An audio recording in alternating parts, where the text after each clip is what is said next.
বলেন এই বাংলাদেশের শাহবাগীদের খেলা এখন আর কোন নাস্তিক তুই নাস্তিক হয়ে থাক, আমার সমস্যা নাই, নাগরিক সুবিধা ভোগ কর, আমার সমস্যা নাই, আপনি বিধর্মী হয়ে নাগরিক সব সুবিধা ভোগ করেন, আমাদের কোনো অসুবিধা নাই।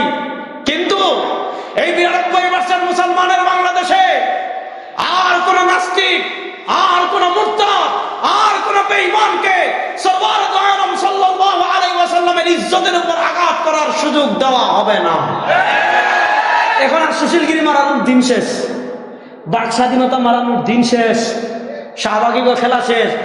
এখন মিয়া বাংলাদেশে বসে ফেসবুকে, ইন্টারনেটে, ইউটিউবে, টকশোতে সরওয়ার দু আলম সাল্লাল্লাহু আলাইহি ওয়াসাল্লামের চরিত্র নিয়ে বাজে মন্তব্য করবেন, আর আম্মা জানদেরকে নিয়ে বাজে মন্তব্য করবেন, আমার নবীকে গালি দিবেন। শুনেন, বাংলাদেশের মুসলমান একদম জীবন্ত কবর দিয়ে দিবে ইনশাআল্লাহ।